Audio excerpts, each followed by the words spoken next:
Olá, tudo bem? Miguel aqui. Eu vou apresentar hoje para vocês uma palestra que eu ministrei durante o primeiro Fórum de Eficiência Alimentar, tá? O evento da Ponta Agropecuária. O título da apresentação é Eficiência Alimentar em Fêmeas Gestantes. Bom, esse tema, eficiência alimentar em fêmea gestante, é um tema de certa forma complexo, né? Pois a gente avaliar a eficiência alimentar em animais que estão metabolicamente num estado diferente é algo desafiador, né? Então a gente vai ver alguns pontos aqui a respeito dessa ideia de se avaliar então o- as fêmeas gestantes, né? Então inicialmente eu vou falar a respeito da matriz bovina, né? Quem que é essa matriz bovina, né? A vocação das fêmeas. Depois eu vou falar sobre o metabolismo da vaca gestante, né? Então por que que esse animal é um animal diferente do animal em crescimento. E depois, por fim, a parte de ingestão e desempenho durante a gestação. Então, a matriz bovina. A matriz bovina, primeira coisa para a gente entender sobre a matriz bovina em si, a gente tem que pensar qual que é a vocação da fêmea, né? Nós temos fêmeas bovinas e elas têm diversas vocações, né? Vou apresentar algumas possibilidades aqui. A primeira delas é ser uma matriz, obviamente, né? Ou seja, essa fêmea vai fazer parte de um plantel onde ela vai se reproduzir, vai fazer parte de um rebanho, vai poder se reproduzir, deixar produtos, né? Então ela vai compor esses rebanhos, né? Seja rebanho de produção, rebanho de multiplicação, mas essa fêmea ela vai ser realmente uma matriz. Nós temos também candidatas a matrizes, né? Ou seja, aquelas fêmeas jovens que vão vir para o rebanho de reposição, né? Onde elas podem ou não fazer parte desse rebanho, vão ser selecionadas, né? As que vão fazer parte dos futuros plantéis, ou mesmo ser uma receptora, né? Essa fêmea, então, ela não faz parte de um plantel em si, mas ela vai gestar e lactar um produto aí de um embrião, um produto de um outro animal, né? Então, ela também é uma outra possibilidade aí que a gente tem da fêmea bovina. Nós temos também as fêmeas que são criadas para carne, né? As fêmeas que vão ser abatidas, né? Seja a fêmea que é criada, recriada e terminada, pensando já no abate diretamente, ou aquela fêmea que ela vai se reproduzir antes de ser abatida, né? Ou seja, aquela fêmea que tende-se a desafiar ela de maneira precoce, para ela deixar um produto na fazenda, né? Você desmama precoce essa fêmea, já coloca ela no confinamento e abate essa fêmea aí antes dos 2 anos, idealmente, né? Geralmente uma fêmea mestiça que a gente vai fazer isso. E essa fêmea vai ser destinada aí para programas de qualidade de carne, onde é um produto muito interessante, um produto muito bem avaliado pelo mercado hoje em dia. E a vantagem é que ela deixa um produto na fazenda, né? Então ela tende a dar um resultado financeiro interessante. Aí também nós temos aí as doadoras, né, as doadoras de embriões, né, que são as fêmeas aí de alto valor genético para rebanhos, né, multiplicadores, rebanhos selecionadores, e também as fêmeas que vão competir em torneios, né, as fêmeas que vão para pista, as fêmeas que vão para exposições, que também é outra possibilidade aí da fêmea bovina, né. Mas agora falando em matriz em si, né, a gente falando aquela fêmea que vai ficar nos plantéis, aquela fêmea que vai fazer parte aí da reprodução daquele rebanho, qual que é a representatividade dessa fêmea?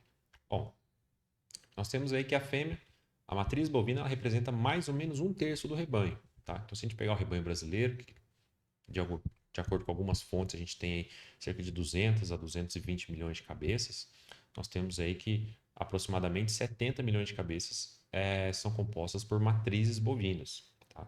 Só que dessas 70 milhões de cabeças, a quantidade de energia consumida total do sistema passa dos 70%, né? Então, para esse somente um terço desse rebanho, cerca de 70% da energia total vai para esse rebanho, né, para essas matrizes.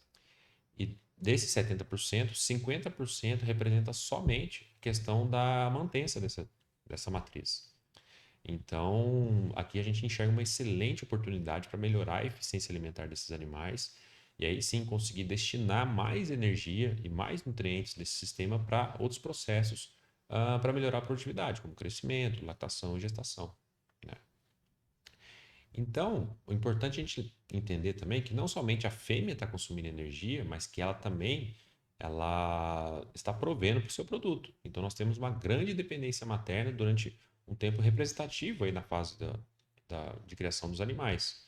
Por exemplo, se a gente pegar um animal que vai ser abatido precoce, aí, super precoce, com 15 meses, esse animal vai passar quase 40% da sua vida dependendo completamente da sua mãe. Isso nutricionalmente falando, né? Na fase pré-natal. Já o animal padrão, hoje em dia, um animal de 2 anos, 24 meses, o animal vai passar quase um terço da sua vida, né? Dependendo completamente da sua mãe. Né? Já um animal um pouquinho mais zerado, um animal de 36 meses, vai passar aí cerca de um quinto da sua vida, dependendo exclusivamente da nutrição materna, né? Na fase pré-natal. Então, essa dependência materna, ela faz com que a nutrição dessa matriz seja muito importante e ela leve com que esses animais tenham melhor ou um pior crescimento fetal, né? E esse crescimento fetal ele vai afetar diretamente ao animal por toda a sua vida. Aqui tem um exemplo de um trabalho, né, do Greenwood e coautores de 2005, onde eles avaliaram uma matriz muito bem nutrida com uma matriz com uma restrição alimentar. E enxergaram então que o peso ao nascimento desses animais era diferente, né? Cerca de 10 quilos de diferença.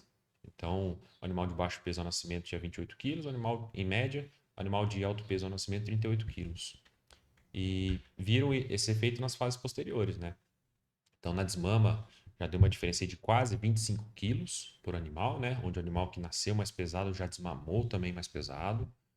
O ganho de peso desses animais na recria e na terminação também é muito diferente, né? Na recria aí cerca de 30 gramas por dia, mas na terminação aí uma diferença aí de 140 gramas por dia do ganho de peso médio diário durante a terminação. Então, uma diferença bem significativa, né? E isso também culminou lá em diferença em peso de carcaça e rendimento de cortes, né? Em peso de carcaça aí mais de uma arroba de diferença aí de peso de carcaça, né, para os animais que já nasceram, né, nasceram maiores. Lembrando que esses animais tiveram melhor nutrição somente durante a fase pré-natal. Na fase pré-natal, esses animais tiveram o mesmo ambiente, a mesma nutrição, mas esse animal que nasceu melhor, teve um melhor ambiente nutricional pré-natal, conseguiu entregar aí uma arroba a mais de peso, né, durante na terminação. Então, realmente é um animal que tende a ser muito mais lucrativo, né? Rendimento de cortes também, né?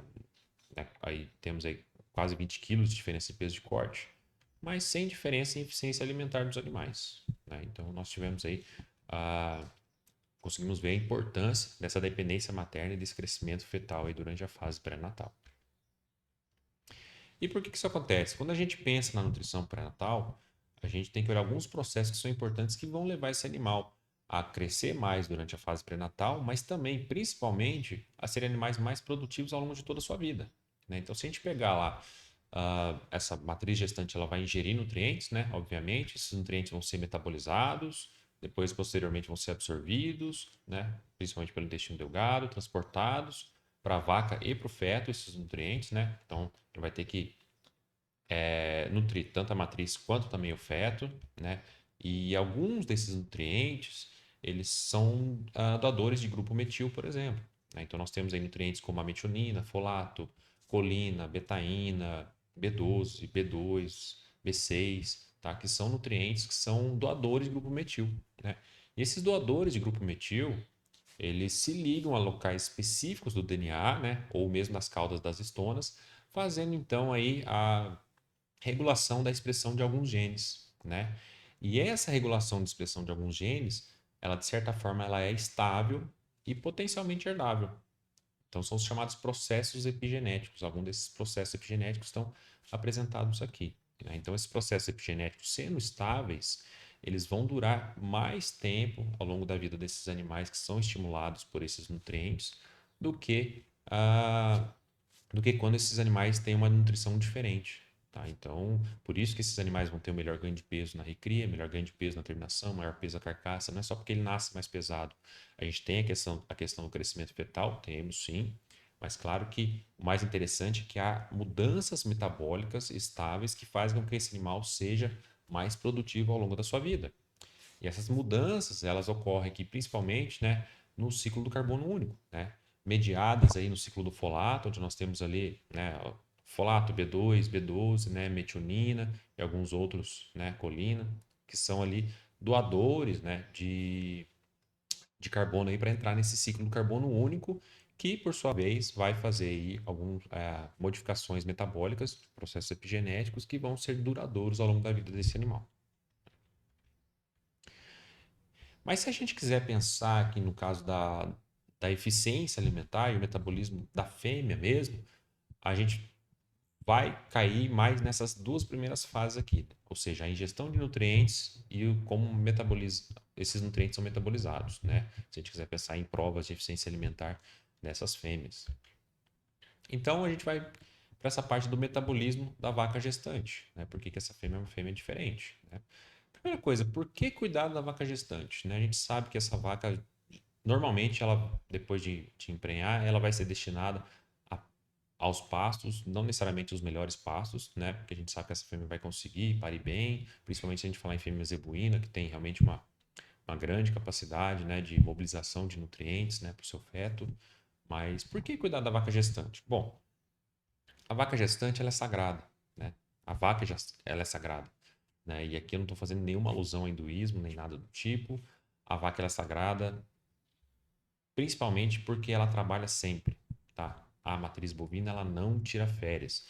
Desde o momento que ela entra no plantel, quando ela começa a sua vida reprodutiva, ela sempre trabalha, né? Então a gente tem aí desde a sua primeira concepção, então esse animal já vai estar em gestação, depois do parto ela vai estar em lactação, depois em estação de monta novamente, depois ela vai estar em gestação e lactação e por aí vai e não para até essa fêmea sair do plantel.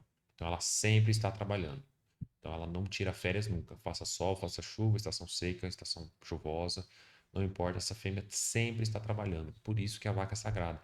Porque ela trabalha 24 horas por dia, 7 dias por semana e todos os dias do ano.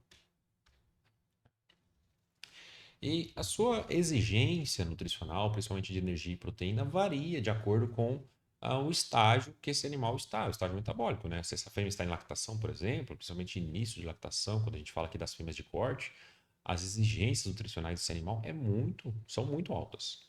São muito altas. Então ela precisa suprir essa exigência, né? Ela precisa parir num score bom para ela conseguir, né, suprir essas exigências e logo depois reconceber. Porque essa fêmea aí, uns 60 dias depois que ela parir, mais ou menos, ela já vai estar apta a reconceber novamente.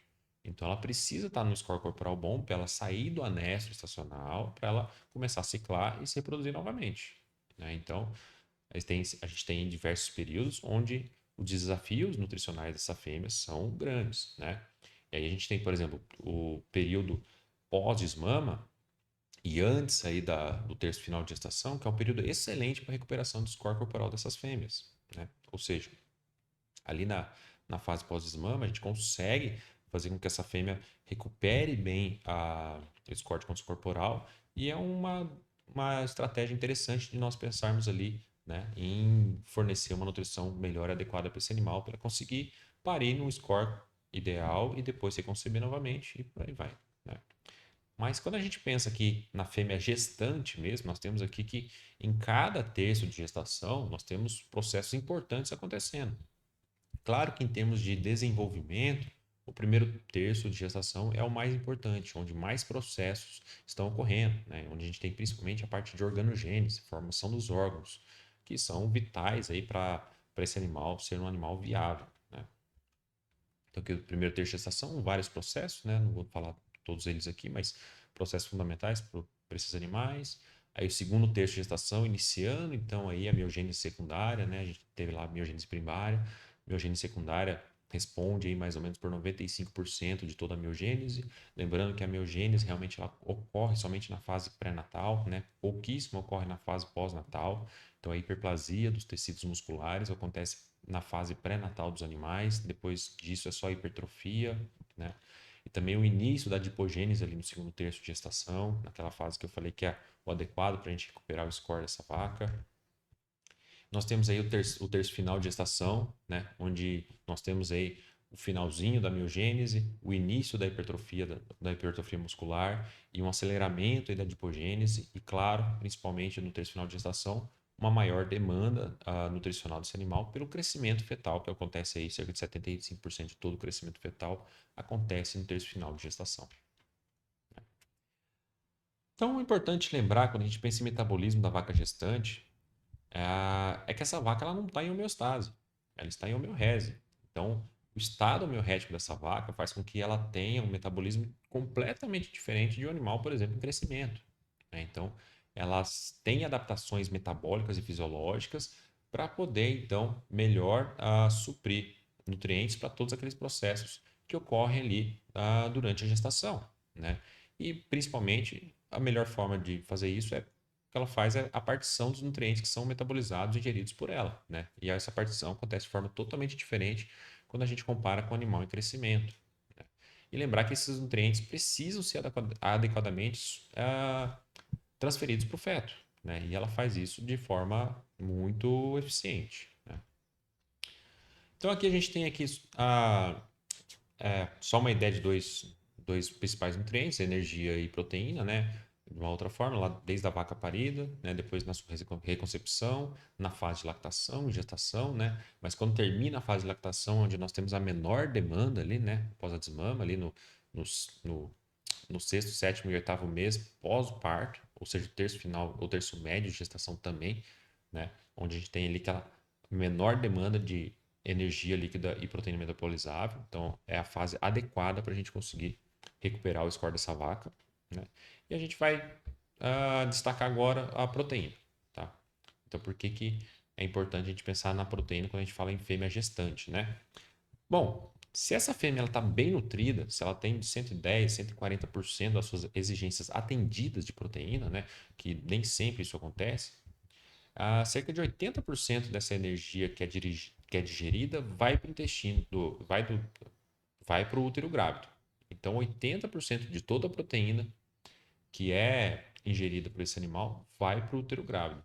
Então, esse útero grávido, ele consome muita proteína, tá? E somente os 20 a 30% restantes, né, dessa proteína que é digerida, que a fêmea usa, né, para a manutenção dos seus tecidos aí, para o turnover proteico dela mesmo. Ah, e por que isso acontece, né? Principalmente no terço final de gestação, a placenta ela utiliza os aminoácidos como fonte de energia, né? Então não é uma fonte de energia tradicional, não são assim corpos cetônicos, não são ah, as gorduras nem carboidratos que a gente está acostumado, né? Então elas utilizam aminoácidos também não só como fonte de proteína, mas também como fonte de energia, né? Então cerca de 55% de toda a energia que é utilizada pela placenta provém de aminoácidos, né? Aí de 35 a 40 vem de lactato e glicose, que são fontes realmente que a gente esperaria que ela utilizasse, mas por ser um metabolismo diferente, um metabolismo homeorético, então essa fêmea acaba utilizando mais aminoácidos e cerca de 5 a 10% de acetato e ácidos graxos de cadeia longa. Outra coisa que muda no metabolismo da fêmea gestante é que ela acaba tendo uma maior taxa de passagem pelo rumen, né? E fazendo com que haja uma menor digestão desses nutrientes. Então, isso é um mecanismo de compensação, né? Pela sua capacidade de ingestão reduzida, né? Pode reduzir até 20% nas últimas semanas de gestação, né? Então, esse crescimento do útero grávido faz com que haja uma redução do tamanho do rumen, tendo que aumentar então a taxa de passagem, né? Piorando então a digestão. E querendo ou não, esse animal acaba ficando mais seletivo também na hora de se alimentar, tá? Então, o animal busca, vamos dizer assim, alimentos com maior capacidade, né, nutricional, mais densos nutricionalmente. Então, aqui só para comparar, então, a diferença que nós temos aqui da fêmea gestante e não gestante, né? Em dias aqui de prenhez, da que estavam prenhe, obviamente. Então, nós temos aqui que há uma queda acentuada no final da gestação, né? Nos últimos 30, 40 dias aí, antes da gestação, tem uma queda realmente significativa da fêmea gestante, né? Então, sua capacidade de gestão cai bastante. São momentos na qual ela está no periparto, né, onde há um crescimento fetal muito grande, há o início da produção né, de leite, ali do colosso do leite. Então, realmente, metabolicamente, essa fêmea é bem desafiada e com uma capacidade de ingestão menor, né? Então, por isso também é importante a gente cuidar da matriz bovina de uma maneira adequada, principalmente na parte do pré-parto também, né?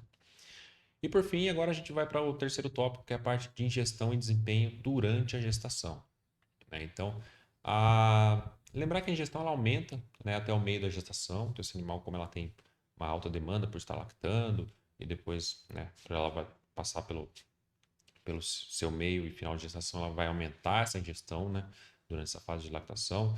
Ela aumenta a seletividade também, que nem eu falei anteriormente, e ela altera o seu microbioma, né? Então, há uma alteração do microbioma de acordo com a fase da gestação que essa fêmea se encontra, né? Então, ela acaba havendo essa mudança dos micro-organismos do rumen, né? Lembrar que há, então, uma redução drástica nas últimas semanas, né? Principalmente nos 30 últimos dias aí de gestação. Então, esse animal realmente ela tem uma redução na sua ingestão. E a gente tem alguns processos aqui de regulação da ingestão que eu vou detalhar um pouquinho mais agora à frente, né? Primeiro, para regular a ingestão, então, nós temos alguns fatores, quatro principais deles. Vou falar de cada um deles aqui. Fatores físicos, inicialmente. Fatores físicos, então, eu já falei compressão ruminal, né? E taxa de passagem, que modifica. E também nós temos o aumento da gordura abdominal, que também é um fator físico que regula a ingestão. Alguns fatores fisiológicos, por exemplo, a produção do estrógeno, né, ou mesmo da progesterona, né, que faz com que haja regulação da ingestão também, né, a progesterona interfere no estrógeno, isso regula fisiologicamente a ingestão dos animais. Alguns fatores metabólicos, né, que eu falei que a exigência da vaca e do feto se modifica ao longo da gestação, isso regula a ingestão dos animais. E a alteração do microbioma também, que acontece aí durante a gestação, também faz com que haja regulação dessa ingestão e modifique essa forma de gestão dos animais. E alguns fatores comportamentais, quando a gente fala principalmente no finalzinho da gestação, né, onde esse animal vai buscar um lugar ideal para parir, começa a ficar incomodado, então isso também regula a ingestão, querendo ou não, por fatores comportamentais dessa matriz bovina. Né? Se a gente pegar aqui então o desempenho durante a gestação, né, de um animal aí com uma dieta basal, provavelmente seria um animal aí que tivesse uma pastagem comum aí nossa do Brasil, do Cerrado, comendo aí um sal mineral, né, e seria uma dieta aí em torno de 6% de proteína bruta. O que aconteceria desse animal durante a gestação? Né? Esse animal iria ganhar aí possivelmente peso, né, uns 40 quilos de peso, mas lembrando que boa parte desse peso, quase todo ele, dessa vaca, no caso dessa vaca, seria referente ao crescimento do peso grávido, né? Do peso gestacional. Né? Então, no final das contas, na verdade, essa vaca ela estaria perdendo peso e também perdendo score de condição corporal. Ficaria mais difícil reemprenhar, né, na próxima estação de monta esse animal que passa, né, a parte aí do final da gestação aí com uma nutrição mais restritiva. Né? Agora, se a gente pegar um animal com uma dieta um pouco melhor, né? Um animal que foi suplementado aí dos 100 dias aos 200 dias de gestação, né? Aquele terço médico, eu falei que é uma idade adequada, um momento adequado para a gente poder recuperar o score dessa vaca, né? Com uma dieta aí 10% de proteína bruta, né? Esse animal vai ganhar aí, né, quase 100 quilos de peso durante a sua gestação. Né? O que seria muito interessante, pois boa parte desse peso, claro, representa também o útero grávido, né, peso gestacional, né, aqui nesse caso aí mais 50%, né, mas também essa vaca também teria um ganho de peso dela mesma, né, então ela passaria aí de 438 para 480, quase 50 quilos de ganho de peso da própria matriz bovina, então não somente peso gestacional. E o interessante é que quando esse animal está melhor nutrido, o peso gestacional aumenta. Então, possivelmente, esse feto também vai nascer, né? Esse bezerro vai nascer com peso um pouco maior. O que a gente vai cair naquela situação que eu mostrei anteriormente, né? Que é o animal que vai ser melhor a vida inteira. Né? Esse animal vai nascer mais pesado e ele tende aí a ser melhor durante a vida inteira. Aqui só exemplificar aqui os dois animais, pegar dois animais desse estudo aí que aconteceu lá em Lavras, né, onde o animal controle ali, realmente o animal com um score de consciência corporal bem mais baixo, né, o animal suplementado já com uma boa condição corporal, né, um animal que vai conseguir reemprenhar mais facilmente, né, o animal suplementado aí com uma diferença de 14% a mais em área de lombo, né, ou seja, não está perdendo tanta proteína do seu corpo para poder suprir, né, o útero grávido e musculatura da garupa também 11% a mais em média desse experimento. Alguns resultados, então, de eficiência alimentar em animais gestantes, né? Apesar da gente ver que o animal gestante realmente é um animal bem difícil de nós avaliarmos, por ele ter um metabolismo totalmente diferente, por estar gestante também, né? Então, se a gente pegar a eficiência alimentar mesmo, a tradicional, considerando o ganho de peso como output, Aqui tem alguns trabalhos que fizeram isso, mas nós temos algumas limitações em fazer esse tipo de abordagem, né? Então, a ingestão de matéria seca do animal de baixa eficiência alimentar, né? Ou seja, o animal de alto CAR é maior, né? E o animal de baixo CAR, ou seja, o animal mais eficiente, vai ter uma eficiência alimentar aí melhor, né? Um CAR melhor. E isso não alterou conversão alimentar, nem ganho de peso, nem o peso pós-parto, né? Dessas matrizes. Então a diferença realmente foi na ingestão de alimentos e também na eficiência alimentar. E também não houve diferença no peso da progênie nascida depois dos animais, né, gestantes, seja animais mais ou menos eficientes, a gente não observou a diferença estatística para peso ao nascimento das suas progênies, né? Contudo, a parte do metabolismo em si, do animal de baixo CAR mais eficiente, o animal de alto CAR menos eficiente, é muito diferente, né? A gente tem aqui diferença na creatinina, por exemplo, diferenças aí interessantes no ácido propiônico, né, onde o animal de baixo CAR, nesse estudo aqui, conseguiu utilizar mais ácido propiônico, né, o que mudou também era a relação acetato-propionato, né, então o animal que conseguiu aí gerar mais glicose no fígado, né, então sendo um animal mais eficiente.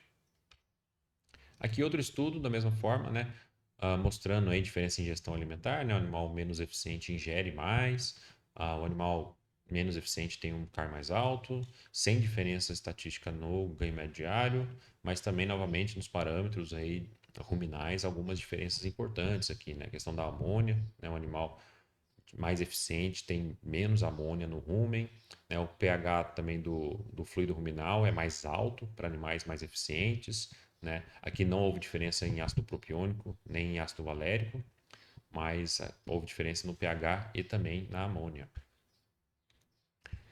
Bom, algumas ponderações necessárias, então, né? Quando a gente pensar em fêmea gestante e eficiência alimentar, primeira coisa, qual a vocação da matriz, qual é a fêmea que nós vamos colocar em teste, né? Se essa fêmea, ela, novamente, se ela é uma doadora, se ela é uma matriz, se ela vai ser abatida, se ela não vai, se ela vai fazer parte do plantel ou não. A principal delas, para mim, é qual o output da matriz bovina, né? A gente não pode pensar, quando a gente calcula as medidas de eficiência alimentar, a gente sempre tende a colocar ganho de peso. E isso serve para animais em crescimento. Mas a matriz bovina não. A matriz bovina, o produto dela, o output, o que ela fornece é outra coisa, né? É peso de bezerro, é longevidade, é reprodução. Então, qual que é o output da matriz bovina? Sem saber esse output, a gente não consegue avaliar a eficiência alimentar da matriz, né?